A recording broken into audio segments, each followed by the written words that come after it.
Bem-vinda, Ana, aqui ao curso. Estou tão feliz de te receber para falar desse tema que é uma delícia. A gente vai falar de prazer, orgasmo. A Ana é uma amiga já de vários anos. Ela é uma terapeuta tântrica que já trabalha vários anos com tantra, com massagem tântrica e tem uma história, uma caminhada de autoconhecimento muito bonita. Aqui eu convidei ela aqui para a gente fazer um bate-papo sobre Tantra e sobre o prazer feminino. E é um prazer estar aqui com você, né, com todo mundo que está assistindo e compartilhar um pouquinho dessa jornada e trazer, né, o orgasmo feminino como um direito, mais do que qualquer outra coisa.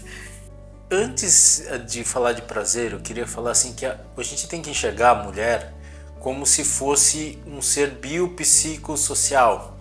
Por exemplo, se ela tiver algum estresse, uma depressão, uma ansiedade, algum problema psicológico, torna mais difícil ela ter prazer. Ou se ela tiver algum problema biológico, por exemplo, ela fez uma cirurgia lá embaixo, fez cesariana, teve alguma laceração lá embaixo, também uma escara, qualquer coisa nesse sentido vai dificultar a mulher ter prazer. E se ela também tiver numa condição social não muito legal, ela sofrer preconceito, sofrer bullying ou até não tiver bem inserida socialmente, também isso pode afetar a vida sexual.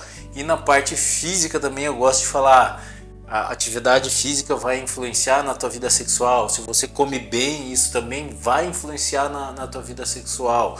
Então todo esse contexto maior e holístico, a gente tem que olhar a sexualidade de uma maneira ampla, porque isso pode levar à disfunção sexual feminina. Ela não consegue ter prazer também, se essa parte não tiver. Ou seja, homens, vocês vão ter que amar a mulher, tratar ela bem, com carinho, vai ter que ter a parte emocional, vai ter que ter a parte de companheirismo, tudo isso, porque senão a mulher não consegue ter prazer. É bem importante você olhar ela como um todo.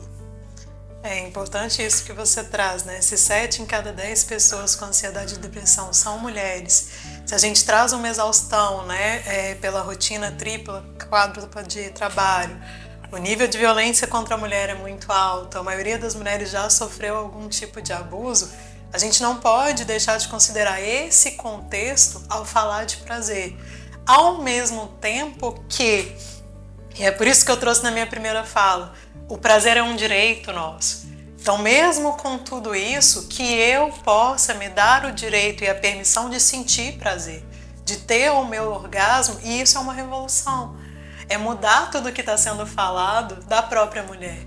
Isso é um real empoderamento, pelo menos para mim, né? Eu me apropriar do meu corpo e eu falar, opa, com tudo isso, eu ainda assim posso sentir. E posso me dar essa experiência que é maravilhosa e que a gente nasceu dela. O empoderamento, eu gosto de falar que ele começa no corpo. Então ele tem que passar pelo corpo, você tem que ter direito ao prazer, você tem que ter direito a se sentir bem. E aqui também, quando a gente vai pensando nos aspectos psicológicos, a gente tem que pensar na vergonha, nos maus tratos que a gente sofreu quando era criança ou um adulto jovem. A maioria das pessoas, infelizmente, passa por abuso ou físico de violência ou abuso sexualmente mesmo falando. Então isso vai influenciar e vai modular como a pessoa vai ter prazer na vida. E conseguir relaxar nesse corpo, né? Achar o corpo que eu tenho, independente dos padrões que estão por aí, né, sendo ditados, bonito. Porque ele é a minha história, ele é a minha casa. E se eu não consigo pelo menos reconhecer que esse corpo é o corpo que eu vou desfrutar a vida, como que a gente faz, né? Com tudo que ele tem, assim, é simplesmente conseguir olhar para você e reconhecer que você tem essa permissão, esse direito, né, de se explorar e de se sentir desejante, se sentir sensual, sentir essa potência assim, que está no corpo de todo mundo, independente da forma dele.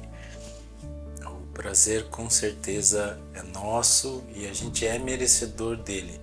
Acho que esse conceito tem que chegar. E outro conceito que eu gosto do prazer é que várias vezes a gente não, principalmente homens, tá? A gente tem que lutar para ter tudo. Se a gente tiver que lutar pelo prazer, fica muito difícil ter prazer, porque vira uma obrigação. Os homens sofrem desse machismo, e o machismo às vezes se volta contra o próprio homem, que ele tem que ser um super-herói, ele tem que dar conta, ele não pode sentir. E para ter prazer, a gente tem que sentir. A felicidade passa dentro da gente. A gente tenta buscar ela fora, mas tudo acontece dentro da gente. A gente sempre busca dar prazer para uma mulher, ou o que fazer para a mulher ter prazer, mas na verdade o prazer é dentro. A gente coloca um objetivo fora, mas ele é dentro da gente. Essa intimidade consigo mesmo é bem crucial para o prazer. E aí, no caso das mulheres, é isso de satisfazer um homem, de servir o tempo todo numa coisa de procurar para fora. Mas a felicidade, como o Pramod disse, passa pelo meu corpo. O prazer é meu, né? É o meu corpo que sente.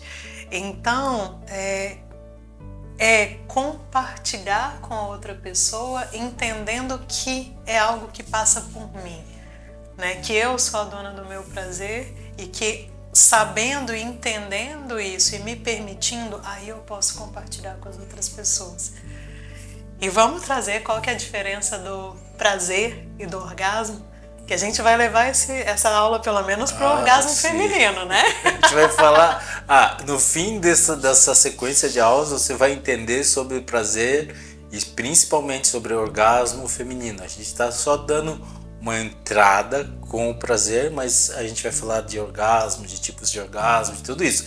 Fica até o fim da sequência de aulas aí que a gente vai falar de tudo isso. E homens e mulheres, né? Porque se a gente está querendo mudar um pouquinho a visão, é importante que todo mundo conheça uma vulva, conheça os tipos de orgasmo e fica mais fácil, né? Se um dá a mão pro outro, eu falando, opa, peraí, tem aquela outra coisa que eu vi, tem um novo jeito de explorar, vamos, é mais gostoso, né? E se abre também, no caso dos homens, para uma experiência diferente. De relaxar, como você falou, nesse prazer, de não precisar estar o tempo inteiro ali ereto, né? E poder relaxar também e ver que existem novas formas, né? De penetrar uma mulher, de se relacionar com ela. Isso muda completamente os relacionamentos. Mas vamos lá, Ana, qual que é a diferença de prazer e de orgasmo? O prazer, ele é muito maior do que o orgasmo. O orgasmo é uma pontazinha ali do prazer. A gente pode ter prazer de inúmeras formas, e hoje eu trago muito o prazer de estar vivo, né? Que é o prazer de você se deliciar com a vida, com esse movimento, com as coisas que te acontecem, seja sentir aquela alegria assim, de compartilhar algum momento com alguém, seja com filhos, seja, sei lá, fazendo um esporte, fazendo um trabalho que você ama, comendo alguma coisa, degustando, ou simplesmente sentindo, sei lá, o vento no rosto, né? E eu sinto dessas várias formas, assim. Eu não tô viajando, eu tô falando as formas que sinto. Mas é a gente começar também a entender que o prazer é esse algo maior. Ele não se limita aos genitais, a um relacionamento específico, mas eu me colocar na vida aberta a sentir o prazer. Para você, como é?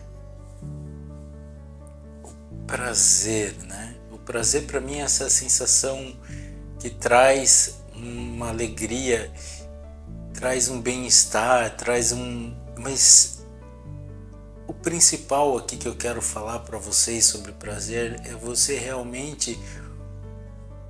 Por exemplo, assim, eu tenho o prazer de comer bolo de chocolate. Legal, isso é o meu pensamento, mas o ideal do prazer é que você saiba dele. Pô, quando eu como bolo de chocolate, eu sinto o gosto amargo no canto da boca, o adocicado na ponta, e tem aquele cheiro, aquele buquê que chega na minha narina e relaxa meus ombros, e sobe uma sensação por dentro do meu corpo. Quando você corporifica o prazer, você traz ele para o teu corpo e você traz novos conteúdos, é como se você desse uma linguagem nova para o teu corpo sobre o prazer. Ele não pode ser só um meio de pensar e refletir o mundo, mas igual eu falei, o prazer ele é vivido e ele se ancora dentro do teu corpo. Quanto mais consciência corporal você tem, mais prazer você pode ter, porque você tem a capacidade e o continente para o conteúdo que é o prazer da vida. Então é importante você sempre sentir e estar num estado de presença. E eu falo estado de presença e sensível aqui é você perceber o teu corpo, as sensações, os sentimentos, a energia passando no teu corpo, você observar os teus 5 sentidos, o olfato, o paladar, o tato, você usar tudo que você tem para poder trazer continente para esse conteúdo, criar imagens do que você sente no teu corpo, você trazer linguagem, porque às vezes a pessoa não consegue trazer linguagem e aí ela não consegue se apropriar disso. É igual ter uma emoção, várias pessoas às vezes sentem uma emoção, mas ela não leva linguagem, ela não se apropria daquilo. Então fica um exercício, né? Porque quando você foi descrevendo o prazer de comer um bolo de chocolate, enquanto você foi falando, eu fui reconhecendo aqui no meu próprio corpo. Então, para quem está assistindo, faz isso. Pega uma coisa que para você é prazerosa e realmente descreve como o Pramod fez. Porque aí a gente começa a realmente entender no corpo como que essa coisa que para mim é prazerosa, ela é sentida. E fica mais fácil da próxima vez que eu sentir prazer com algo, opa, o que está acontecendo aqui? Até lá no curso do Sagrado Êxtase, depois se tu quiser entra lá no site e acessa o curso, porque vai te ensinar a meditar, vai te ensinar a se apropriar do teu prazer. Porque se você não se torna sensível, você não corporifica essa sensação do prazer dentro de você. Um dos objetivos do Tantra é consciência, é você sentir, é corporificar aquilo que às vezes a gente não tem linguagem, mas você pode aos poucos desenvolver a linguagem. E o orgasmo? O orgasmo eu acho que vamos fazer a próxima aula, né? Próxima aula, então a gente Próxima fala sobre aula, o orgasmo. Fica aí.